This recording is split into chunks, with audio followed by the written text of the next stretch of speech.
talentueux et plus prolifique stand-up et auteur du Québec. Il a participé à plus d'une vingtaine de galas télévisés. Il a 5 one-man shows à son actif. Si j'ai bien compté, 7 Olivier. Ouais. Il a écrit des textes pour Jean-Michel Anctil, François Léveillé, François Morancy, Martin Petit, Patrick Gros, Mario-Jean, Laurent Paquin, Marc Dupré, Denis Drolet, Philippe Barne, Anthony Cavana et plusieurs autres. À croire qu'il y a juste pour moi qui n'a jamais écrit. On n'a jamais, Et pour moi, jamais dit tu m'as pas nommé. Tu m'as pas nommé des autres des gens qui Ah, c'est toi qui écris pour toi? Oui, oui. OK. Ben, mesdames et messieurs, Sylvain Larocque! Donc, ceux qui écrivent pour moi, c'est Laurent Paquin, François Morancy, Martin Petit, Anthony Cavana, ils font ça. Ça fait le tour. C'est donnant-donnant, c'est bilatéral. Hey, merci d'être là. Ben, ça me fait plaisir. Ben, merci d'être là. D'autant Merci de plus- m'avoir reçu. D'autant plus que je suis chez nous, c'est ça? C'est ça. D'emblée, je te... Merci d'être chez vous. Ah, ben de rien. D'emblée, je t'offre... ça, en fait, c'est Trou du Diable qui t'offre cette McTavish Oui? pour nous recevoir, pour être gentil comme ça de nous recevoir. Yes. Fait que tu Merci. boiras ça à notre santé. Certainement, avec grand plaisir. Mais bon, alors écoute, Sylvain, je te connais depuis longtemps. On a fait de l'école d'humour ensemble. Oui, en 92. Avant qu'il te crisse à la porte. C'est ça. Sylvain Larocque, tu as un baccalauréat en marketing au HEC, Ouais. baccalauréat en chimie à l'Université McGill. J'ai pas fini le bac en chimie, il me manque une T'es session. fait crisser à la porte. Oui. C'était Pourquoi ça où j'écrivais pour imitateur. Là, j'écris pour des Philippe Gagnon. Donc, ça, ça, ils ont gagné. Mais pourquoi t'es parti? Ça te tentait plus. Ça me tentait plus, j'étais écœuré. J'étais dans. Mais c'était à McGill, fait que c'était déjà anglophone. Et puis c'était pas ma langue maternelle. Je le maîtrisais bien, mais c'était pas ma langue maternelle. Et dans le building où j'étais, c'était. Écoute, c'était le Automass Chemistry Building. Il n'y avait pas de vie sociale, il n'y avait rien. Pas d'ambiance. Fait que. À un moment donné, j'ai essayé de faire des jokes dans ces cours-là parce que ça n'avait pas de sens. Sinon, je m'emmerdais.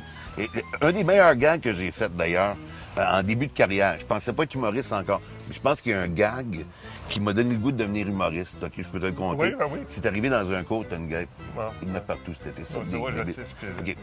On était dans un cours, il y avait 800 personnes à peu près. C'était un cours de programmation informatique. Le Turbo Pascal, c'est un langage de l'époque, en tout cas, 89, genre. Puis, on avait une bonne prof, on comprenait. Tout le monde était content. Elle s'appelait Paula Moser, je me souviens d'elle. Et à un moment donné, elle est partie 2 semaines. Et elle s'est fait remplacer par son frère, qui lui enseignait genre au doctorat. Là. OK. Mais lui, il n'avait pas de pédagogie, il était geek, il était dans son affaire. Puis là, les 800 étudiants dans l'auditorium, on comprenait fuck all. Et on paniquait parce que l'examen de mi-session s'en venait, tu comprends? Fait qu'après 2 semaines, tout le monde paniquait. Et puis à un moment donné, il s'est arrêté dans le cours puis il a dit « Est-ce qu'il y a des questions? » Et moi, j'ai levé la main. Puis j'ai dit « Ouais, quand est-ce que ta sœur, elle revient? » Et j'ai eu une ovation debout. Tous les 800 étudiants se sont levés. Ouah! Écoute, j'étais le gars le plus populaire de ce cours-là là, jusqu'à la fin de la session. Je pense que c'est un peu ça. Sans le savoir, ça a été spontané comme gag. Puis je l'ai vraiment fait. Mais j'ai vu c'était quoi, là, faire rire, pointer l'éléphant dans la pièce, relâcher la pression, dédramatiser. Toutes les belles choses que le rire fait. C'est parce que le rire, je pense, c'est la seule chose au monde qui peut prendre un défaut et le tourner en qualité. Combien de gags que juste mon œil? Regarde ton titre de ça fait rire de marde, c'est sur C'est mon dans l'œil œil. de... Mais parce que... Oui, c'est Non, ça. En mais fait, tu sais- on a trouvé le titre, on s'est dit à qui on pourrait coller ça, non? Oui, c'est ça. C'était moi, Dominique Sillon. Puis Dominique n'était pas disponible. Parlant d'humour, ça fait presque 30 ans là, qu'on a presque fini l'école dans mon cas. Et 29 ans. 29 ans. Et je me demande... En septembre, d'ailleurs, je là. Oui, en septembre, c'est ça. Ouais. C'est ça. Et là, je voulais te demander... D'ailleurs, je vois que tu t'es acheté un kit retour à l'école chez l'abbé. ça parce que... je vais aller finir. Jean-Marie est mannequin pour la collection Retour à l'école chez l'abbé. Ouais, ici. Il a hâte de partir. Là. Non, je suis très content d'être là. Mais, donc, comme ça fait 30 ans qu'on est sortis, Excuse-moi. comment tu trouves que l'humour a évolué? Est-ce que ça a bien évolué d'après toi? Parce que ça a beaucoup changé, hein? Ben oui, ça a beaucoup changé. Pour le mieux? Ben oui, je pense que oui, parce qu'il y a beaucoup de déclinaisons. Tu sais, il y a presque un humoriste par personne au Québec. Tu sais, on a tout un public. Des fois, c'est 50 personnes, mais ils sont là. Tu sais. Ouais. C'est-à-dire que, tu sais, en France, on regardait ça à l'époque, là. Mais en France, si tu avais un humour bien pointu, bien spécial, qui plaisait à seulement 5 de la population, tu pouvais vivre de ton art. Parce qu'ils sont plusieurs, ils ont 60, 70 millions. Tu sais. Au Québec, si tu étais trop précis, spécifique, bizarre, tu gagnais pas ta vie, tu payais pas ton loyer. Et maintenant, je sais pas si c'est les loyers qui ont diminué ou le public qui a augmenté, mais tu peux avoir différentes spécialisations dans différents... Tu sais, avant, quand on a commencé, il y avait des personnages, il y avait des stand-up, puis une couple d'imitateurs. Puis là, maintenant, il y a tellement de stand-up que tu vois toutes les déclinaisons, des plus anecdotiques, des plus one-liners, des plus sarcastiques, des plus joyeux, mais tu n'as plein de déclinaisons, donc c'est ça qui est le fun. Moi, j'avais l'impression que l'humour était devenu plus dur, plus froid, souvent. Chez beaucoup d'humoristes, pas tous, mais il y a une tendance à chialer sur, tu sais. Ouais. Tu comprends? Puis ça, je réfléchis beaucoup à ça parce que je trouve qu'il y en a beaucoup, puis je trouve ça dommage. Il y a moins de tendresse qu'avant. Ah oui, mais toi, t'es un grand tendre. Mais toi aussi. Oui, oui. C'est ce que j'ai fait il y a une couple d'années. C'est bien intéressant. UniTV m'a demandé d'aller faire un documentaire. Il y a une série de documentaires qui s'appelait Rire du monde. Oui. R-I-R-E-S, du monde. Et puis, envoyer un artiste dans un pays, il fallait découvrir pour qu'est-ce qui faisait rire ces gens-là. Et moi, j'ai eu la Thaïlande. Je suis allé passer 3 semaines à Bangkok et j'ai rencontré les plus grandes vedettes d'humour de Thaïlande. Jasais avec eux autres, voir ce qui faisait rire les Thaïlandais. Et c'est impressionnant à quel point il y a une différence. C'est peut-être la philosophie bouddhiste. Mais ici, en Amérique du Nord, 90 % de l'humour part du négatif. Oui. On chiale contre le gouvernement, contre nos conjointes, contre notre boss, contre notre chien qui Il gratte dans le ne vide. peut plus. On chiale contre tout. Là-bas, c'est comme s'ils ont pris le négatif de la vie puis ils l'ont intégré au positif. C'est-à-dire que c'est comme ça, on vit avec, mais n'est-ce pas qu'on a du fun là-dedans? Plutôt que de dire, regardez ça, là, ça fait chier tout le monde. Comme, hey, on a ça. Ouais. C'est drôle pareil. Oh, tu comprends? ouais, Il y a c'est deux angles. Et puis, ça m'avait bien impressionné, mais tu as raison, je pense qu'il y a beaucoup d'humour.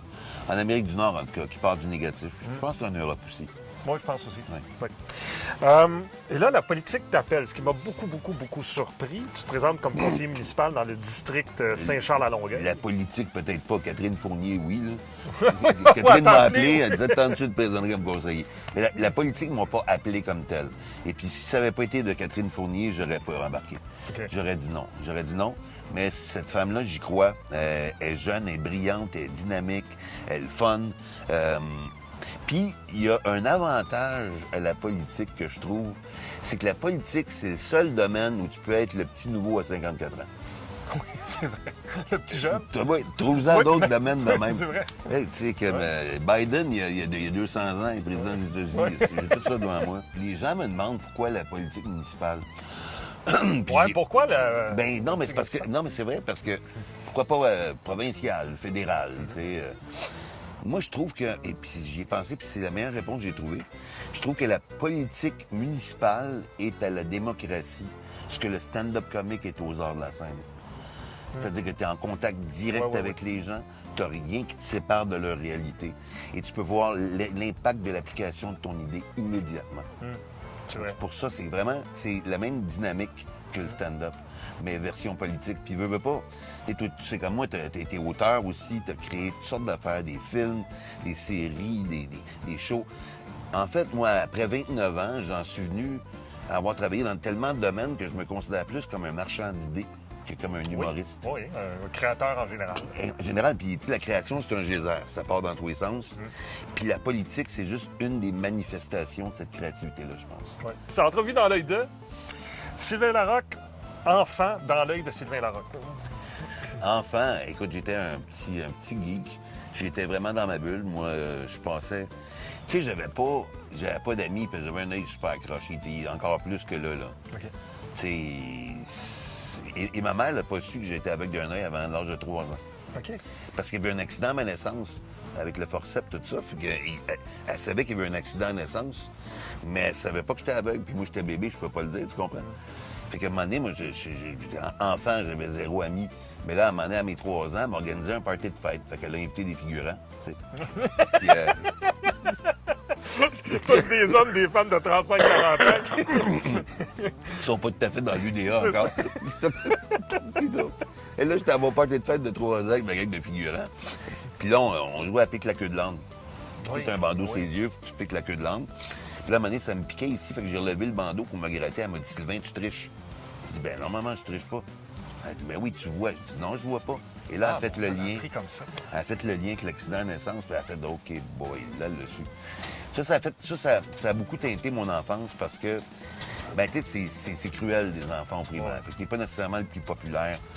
Et puis, grâce à ma mère, qui est une femme extraordinaire, puis qui me manque toujours beaucoup après plusieurs années de son décès, mais elle m'a appris à dédramatiser, elle m'a appris.